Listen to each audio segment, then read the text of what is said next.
हर हर भोले, हर हर भोले। भक्तजनों, आज आप श्रवण करेंगे सोमवार की पावन शुभ व्रत की कथा।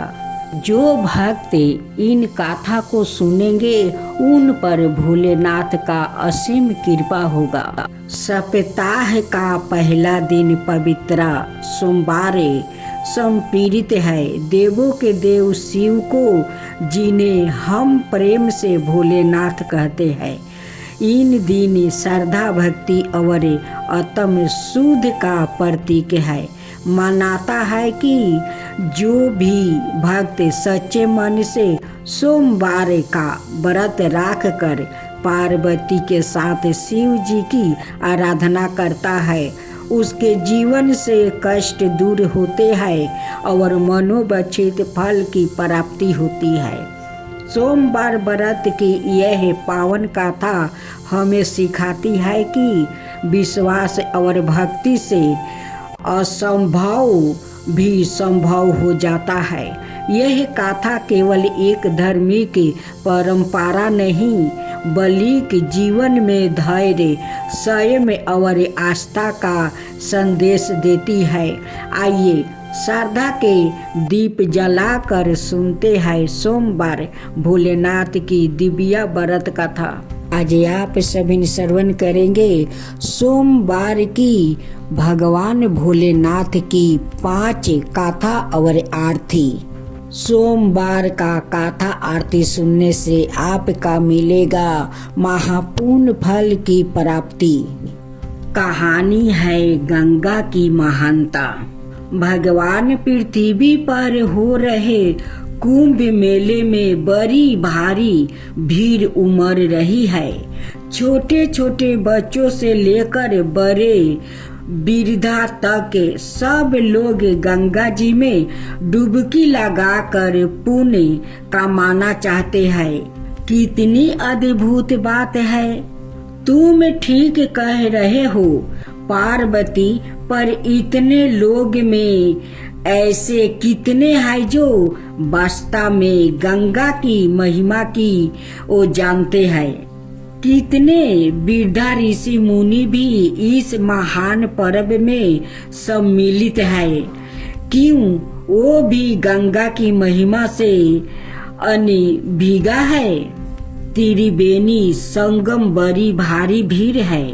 चलो हम वहां जाकर ही वास्तविकता का पता लगाते हैं। जैसी आपकी इच्छा स्वामी। मैं एक बूढ़े मृत्यु का रूप लेता हूँ और तुम उसकी सुंदर पत्नी का रूप धारण कर लो। हाय, मेरे पति की मृत्यु हो गई है। कोई है जो मेरी मदद कर सके? मैं क्या करूं? हाय, मेरी पति की मृत्यु हो गई है। कोई है जो मेरी मदद कर सके? मैं क्या करूं? स्त्री का विलाप सुन कर उसके चारों ओर भीड़ इकट्ठा हो गई। हम किस तरह तुम्हारी मदद कर सकते हैं? माता, यह मृत्यु मेरे पति है। उनकी इच्छा थी कि वो अपने जीवन की आखिरी घड़ी गंगा के तट पर वो व्यतीत करे। इसलिए हम लोग बड़ी दूर से चलकर यहाँ आए हैं। पर यहाँ तो यह दुर्घटना घट गई। यह सब प्रबंध का खेल है। बहन, परेशान मत हो, हम तुम्हारी मदद करने के लिए तैयार है। कई लोग उस स्त्री की मदद करने आगे आए, पर कोई उसकी सहायता का फायदा उठाने की कोशिश में था, तो कोई उसका आभूषण लूटने की कोशिश में थे। मुझे इनका क्रियाक्रम करना होगा। कौन इसमें मेरी मदद करेगा? देवी, आप मुझसे कहिए क्या करना होगा। मैं हाजिर हूँ, मुझसे कहिए। मैं आपके पति को अपने कंधे पर उठा कर ले जाऊंगा और उनका अंतिम संस्कार करूंगा। हम सब यहाँ पर मौजूद है, तुम जरा भी चिंता मत करो। धन्यवाद, पर एक शर्त है, आपसे जो मन और शरीर से वो पूर्णतः पवित्र हो, वो ही मेरे पति का अंतिम संस्कार करेगा। यह सुनकर सबकी बोलती बंद हो गई। जिनकी दृष्टि उस स्त्री के गहनों पर थी, वो फौरन दूर हट गया। अनाए लोग भी हिचकिचाने लगा। क्या इस भीड़ में ऐसा कोई नहीं जिसका मन बुरी तरह से पवित्र हो?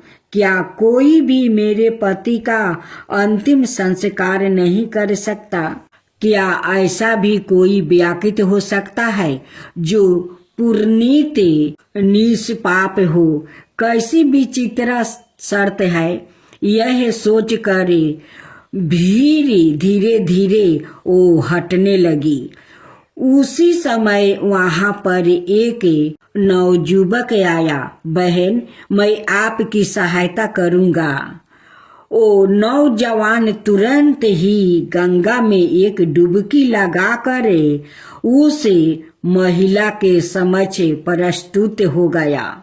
मैं अब आपके पति का अंतिम संस्कार करने के लिए तैयार हूँ। आपको मेरी शर्त पता है। न केवल एक पूर्ण रूप से पवित्र आत्मा वाला व्याकुत ही मेरे पति का अंतिम संस्कार कर सकता है। हाँ, मुझे पता है। कृपया थोड़ी प्रतीक्षा करें। अरे नौजवान, क्या तुम यह देवों के साथ कह सकते हो कि तुमने आज तक कोई अनुचित कार्य नहीं किया? क्या तुम हमें बेवकूफ समझते हो? आहो, क्या आप लोग इतना भी नहीं जानते? मैंने जैसी ही गंगा जी में डुबकी लगाई, माँ गंगा ने मेरे सारे पाप धो डाली और मुझे बिल्कुल पवित्र कर दिया है। उसी समय भगवान शिव ने, जिन्होंने उस मृत्यु का रूप धारण लिया था, माता पार्वती के साथ प्रकट होकर सबको दर्शन दिया। जिन लोग ने गंगा में स्नान किया था, उन सबों को भगवान के दर्शन हो गया। देखा पार्वती, ये नवयुवक ही गंगा की महिमा को जानते हैं। केवल तुम ही ओ वीर और पवित्र व्याकुत हो जो मेरे पति का अंतिम संस्कार कर सकते हो। तब चलो कार्य पूरा कर दे। भगवान उस एक नवयुवा व्याकुत के कारण कितने लोगों को आपके दर्शन हो गया। आपकी लीला अपरंपार है प्रभु। अच्छा, अंधविश्वास क्या है, यह तुम मुझे समझा सकते हो? विश्वास तो पुनीत अंधा ही होता है, उसकी आंखें है ही कहाँ। यह तो उसे विश्वास कहो अथवा ज्ञान। यह कैसे कह सकते हैं कि विश्वास कभी तो अंधा होता है और कभी आंखें देखे झूठ होता है। भगवान शिव और अगस्त्य मुनि की कहानी।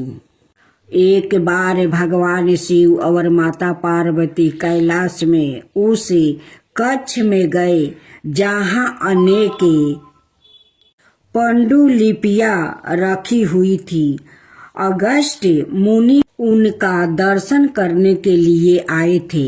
उन्होंने उन्हें भी अपने साथ ले लिया। हे महादेव, इन ग्रंथों में से बड़ी सुंदर महक आ रही है। यह किसकी खुशबू है? अगस्त्य, यह तामिल की खुशबू है। अगस्त्य, तुम दक्षिण दिशाओं में जाओ और इन शास्त्रों पर आधारित तमिल व्याकरण की रचना करो। तुम्हारे द्वारा तमिल भाषा का प्रचार और प्रसारण होगा और तुम्हें संसार तमिल ऋषि के नाम से जानेंगे। अगस्त, इन ग्रंथों में तमिल का व्याकरण शास्त्रों निहित है। मैं तुम्हें तमिल व्याकरण की शिक्षा दूंगा। तुम इन ग्रंथों को अपने साथ अध्ययन के लिए ले जा सकते हो। भगवान आपकी कृपा से अवश्य ही ऐसा ही होगा। सब आपकी कृपा है प्रभु। अगस्त ने भगवान शिव से दक्षिण में एक पवित्र नदी के लिए प्रार्थना की जिसमें वो पूजा अर्चना कर सके और श्रद्धालु भक्त स्नान करके पवित्र हो सके। प्रभु ने कावेरी का आह्वान किया जो कि 7 पवित्र नदियों में से एक है। कावेरी, तुम अगस्त के साथ दक्षिण दिशा में लोक कल्याण हेतु जाओ। मैं माता कावेरी को अपने कमंडल में भूलक पर ले जाऊंगा। जैसी आपकी आज्ञा प्रभु। ठीक है। उचित समय पर कावेरी पृथ्वी पर सवाए प्रवाहित हो जाएगी। सूर पद्म नाम का असुर ने इंद्र को परास्त करके अमरावती पर कब्जा कर लिया और देवताओं को बंदी बना लिया। सूर्य पद्म से भयभीत हो इंद्र श्रीकाली में जा छिपा। एक दिन नारद मुनि उनसे मिलने आए। इंद्र ने मुनि से अपनी व्यथा वर्णन किया। मुनिवर, मैं प्रतिदिन शिव पूजन करता हूँ, पर वह उपवन जिसे मैं पूजा के पुष्पा तुरता हूँ, जल के अभाव में वो सूख गया है। कृपया इस उपवन की रक्षा का कोई उपाय बतलाइए। इंद्रदेव, आप श्री गणपति से प्रार्थना करें, वो कृपा करके आपको कावेरी नदी दान में दे देंगे जो कि इस समय अगस्त मुनि के कमंडल में वो निवास कर रही है। नारद का आदेश मानकर इंद्र ने गणपति की आराधना की। गणपति प्रसन्न हुए। उन्होंने एक कौवे का रूप धारण किया और कुंडगु पर्वत पर गया। वहाँ अगस्त मुनि ध्यानवस्था बैठे हुए थे। वह कमंडल तो अगस्त के पास ही रखा हुआ है। मैं उसे चुपके से लुढ़का देता हूँ। ए बालक, तू बड़ा शरारती है। रुक, मैं अभी तेरे सिर पर एक चपटा लगाता हूँ। मेरे कमंडलू को किसने गिराया? अच्छा, जरा ऐसा करके तो दिखाइए। गणेश ने एक ब्राह्मण बालक का रूप धारण किया और मुस्कुराते हुए वहाँ प्रकट हो गया। जैसे ही अगस्त मुनि ने अपना हाथ उठाया, उन्होंने देखा कि बालक के स्थान पर गणपति खड़े हैं। हे गणपति, मैंने आपको पहचाना नहीं। मुझसे बड़ी भारी भूल हो गई है। प्रायश्चित के रूप में मैं सवाए ही अपने सिर पर वो थापर लगाऊंगा। हे विनायक, आप संसार के लोक पर अकारण ही करुणा करते हैं। आपके सामने अपने भक्तों के कष्टों का निवारण करने का इतना आग्रही कोई भी नहीं है। आपके मंदिर में जो भी श्रद्धालु आए और अपना सर थपथपाए, उन पर आप कृपा करें। मुनिवर, आप व्यर्थ में दुखी ना हो। मैंने इंद्र को वरदान दिया है कि कावेरी यहाँ से प्रवाहित होगी। आज से कावेरी पूरे दक्षिण भारत को पवित्र करेगी। हे गणपति, आप आशीर्वाद दे, लेकर मैं भूलक की यात्रा पर निकल पड़ती हूँ। कावेरी, तुम्हारे तटों पर बड़े बड़े मंदिर बनेंगे और तुम्हारा पुण्य सदाए उजागर रहेगा। जय श्री कृष्णा। राधे राधे। भक्तजनों, आज आप सुनेंगे कहानी है गंगा राम मूर्ति दुर्वासा का श्राप। दुर्वासा आत्रि मुनि के पुत्र थे। वो अत्यंत क्रोधित स्वभाव के थे। उनके एक शिष्य का नाम बिरदुसेन था। बिरदुसेन की पत्नी का नाम हेमलता था। एक दिन तुमने तो कहा था कि तुम्हें जोर का दर्द हो रहा है। ऐसी अवस्था में कहाँ जा रही हो? मुझे गुरुदेव की सेवा करने जाना पड़ेगा। दुर्वासा ऋषि स्नान करने के लिए गया हुआ था। बिरदुसेन उनके यज्ञ की तैयारी करने लगा। सर में दर्द होने के कारण वह अपनी आंखें बूंद कर बांस की नली से अग्नि जलाने के लिए वो जोर से फूंक मारने लगा। स्नानोपरंत दुर्वासा यज्ञ करने के लिए बैठे। बिरदुसेन उन्हें देख नहीं पाया। जैसे ही उसने अग्नि को प्रज्वलित करने के लिए फूंक मारी, जांघा पर अग्नि गिर गई। अरे, चिंगारी से मेरी जांघ जल गया। आहो, मुझसे बड़ी भारी भूल हो गई है। क्रोधित दुर्वासा ऋषि ने शिष्य को श्राप दे डाला। मुझे जलाने के अपराध में तू 1 करोड़ युग तक नरक की अग्नि में जलता रहेगा। बिरदुसेन ने विनम्रता पूर्वक दुर्वासा को अपनी व्यवस्था के बारे में बताया और उनसे क्षमा याचना की, परंतु दुर्वासा का क्रोध शांत नहीं हुआ। बिरदुसेन बड़े दुखी मन से अपनी कुटिया में लौट आया। नाथ, आप रो क्यों रहे हैं? क्या हुआ? बिरदुसेन ने गुरु के आश्रम पर जो घटना घटी थी उसका वर्णन किया। पति पत्नी दुर्वासा ऋषि के पास गया। हेमलता ने उन्हें प्रणाम करके उनसे प्रार्थना की, आप तो हमारे माता पिता से भी बड़े हैं।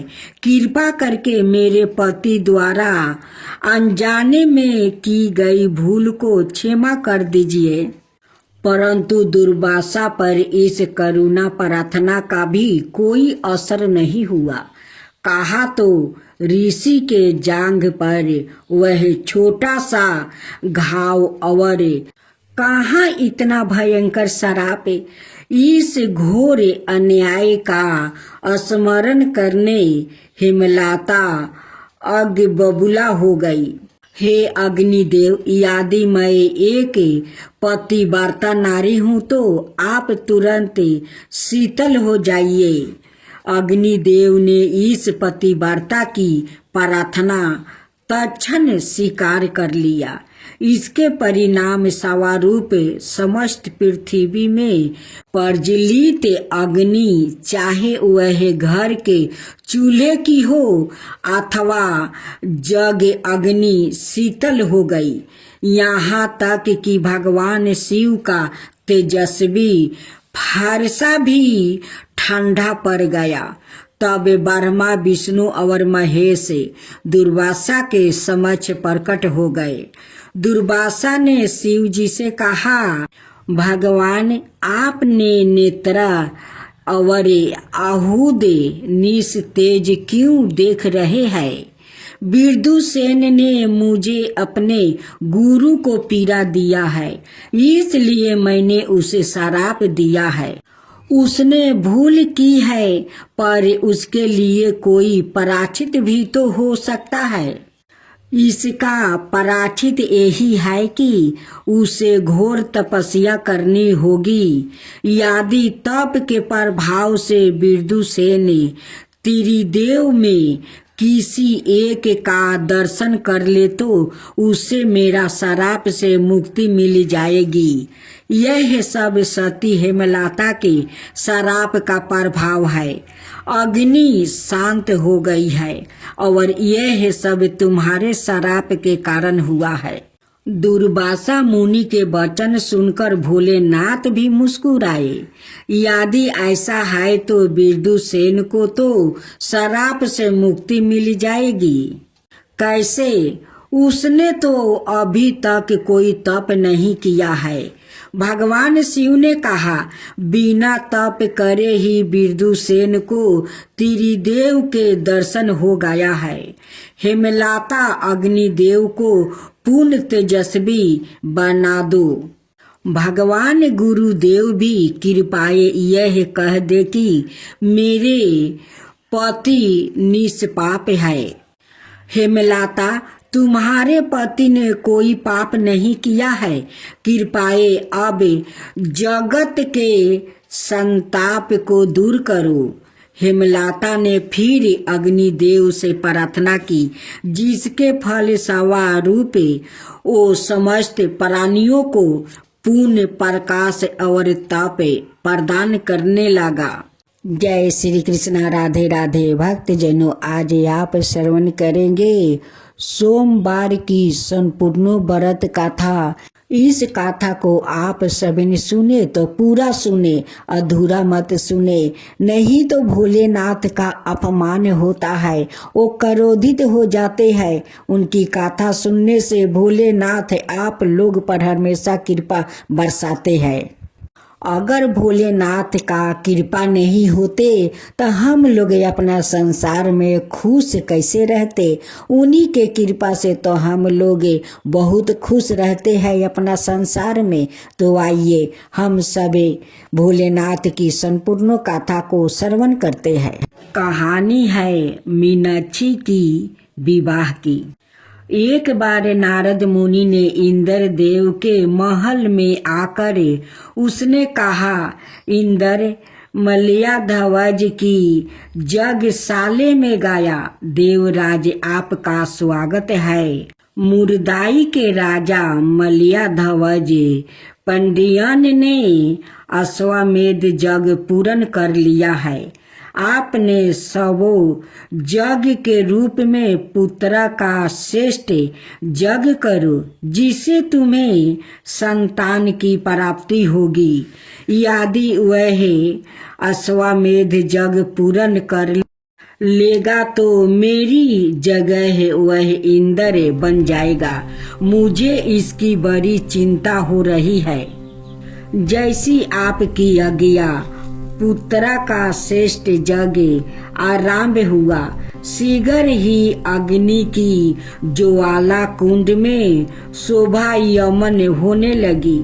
देखते ही देखते एक अग्नि कुंड से अत्यंत सुंदर कन्या प्रकट हुई। मुख्य पुरोहित ने कहा, हे राजन, भगवती उमा सवाई आपकी पुत्री के रूप में अवतारित हुई है। देव इंद्र, चिंता मत करो। मलयाध्वज के कोई संतान नहीं है, अतः उसे अश्वमेध यज्ञ के बदले पुत्र का श्रेष्ठ यज्ञ करने की सलाह दो। इससे तुम्हारा इंद्र पद सुरक्षित हो जाएगा और उससे भी संतान प्राप्ति हो जाएगी। पुरोहित ने कहा, वह सुंदर कन्या मलयाध्वज और उसकी रानी कंचनमाला को सौंप दो। समयांतर में वो कन्या एक सुंदर युवती बन गई है।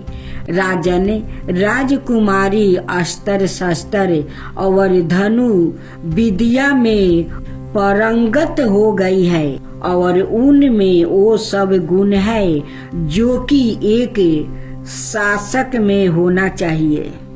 यह क्या, इस विलक्षण कन्या के तो 3 अस्त्र है। यह तो बड़े आनंद की बात है। महामंत्री एक शुभ दिन देखकर राजकुमारी का पंडियन कुल की महारानी के रूप में अभिषेक होगा। तुम समुचित तैयारी करो। राजसभा में राजगुरु ने राजकुमारी मीनाक्षी का राज्या अभिषेक किया और कहा। उसी समय आकाशवाणी हुई, यह राज्या जिसका नेतृत्व कुमारी मीनाक्षी करेगी अब से कात्री नाडु के नाम से जाना जाएगा। राजन, तुम चिंता मत करो। जब यह कन्या बड़ी होगी और इसे अपने योग पति प्राप्ति होगा, इसका 3 स्तन लुपित हो जाएगा। तुम इसकी उसी तरह देख रेख करना जिस तरह तुम अपने पुत्रा की करते हो। रानी मीनाक्षी चिरंजीवी हो गई। कात्री नाडु की जय हो। मल्याधावाज के देहवासन के पश्चात महारानी मीनाक्षी ने राज्य की ओ बागडोर संभाली। मंत्रीगण और सेनापति, मैं दिग्विजय करना चाहती हूँ, सेना को तैयार करो। महारानी मीनाक्षी ने अंग देश, बंगाल और अन्य सभी राज्यों को जीत लिया। अंत में उन्होंने अपनी विशाल सेना के साथ कैलाश पर चढ़ाई कर दी। प्रभु मुरादाई की महारानी मीनाक्षी ने कैलाश को चारों ओर से घेर लिया है। उसने हमारे दैत्यों को परास्त कर दिया है। मैं सवाए अपने विनाशक धनुष को लेकर युद्ध भूमि में उतरूंगा। नंदी पर सवार होकर विनायक पानी भगवान शंकर युद्ध भूमि में उतरे। उन्हें देखते ही मीनाक्षी का 3 स्तन लुप्त हो गया। मेरा 3 स्तन लुप्त हो गया, इसका मतलब यही मेरे होने वाला पति है। मैं अगले सोमवार मुरादाई आकर तुमसे विवाह करूंगा। मेरा सिर सवाए ही आदर से झुका जा रहा है, जैसी आपकी आज्ञा प्रभु। हे मीनाक्षी, मैं सदाए तुम्हारे साथ हूँ। मैं और तुम अभिना है। अब तुम मुरादाई लौट जाओ। प्रभु, आप कृपाए कल्याण सुंदर के रूप में लगन मंडप में पधार कर हमें कृतार्थ करे। प्रभु ने एक सुंदर वर का रूप धारण किया और उनका विवाह संपन्न हुआ। भगवान शिव जी की आरती। ओम जय शिवा ओमकारा, स्वामी जय शिवा ओमकारा। ब्रह्मा विष्णु सदा शिव अर्धंगिनी धारा। ओम जय शिवा ओमकारा। एकानन चतुरानन पंचानन राजे। हंसासन गरुडासने वृषभान साजे। ओम जय शिवा ओमकारा। 2 भुज 4 चतुर्भुज 10 भुज अति सोहे। त्रिगुण रूप निरखिता त्रिभुवन जनि मोहे। ओम जय शिव ओमकारा। अक्षरमाला वनमाला मुंडी माला धारी, त्रिपुरारी कंसरी करमाला धारी। ओम जय शिव ओमकारा। सितंबर पीतंबर बगंबर अंगे, सनकादिक गरुणादिक भूतादिक संगे। ओम जय शिव ओमकारा। करिके मध्यम कमंडले चक्र त्रिशूलधारी, सुखिकारी सुखिहारी जगे पालनकारी। ओम जय शिव ओमकारा। ब्रह्मा विष्णु सदा शिव जानते अविवेका, प्राण बचर के मध्यम तीनों यही एका। ओम जय शिव ओमकारा। लक्ष्मीओ सवित्री पार्वती संघा, पार्वती अर्धांगिनी शिव लाडली गंगा। पार्वती अर्धांगिनी शिव लाडली गंगा। ओम जय शिव ओमकारा। पार्वती सोहे पार्वती शंकर कैलासा, भानु धतूरा का भोजने भस्मी में बासा। ओम जय शिव ओमकारा। जाटा में गंगा बहते है, गले मुंडी माला शेष नागी लिपिटावते ओढ़ते मृगछाला। ओम जय शिव ओमकारा। काशी में विराज विश्वनाथ, नंदी ब्रह्मचारी नित उठे दर्शन पावते महिमायति भारी। ओम जय शिव ओमकारा।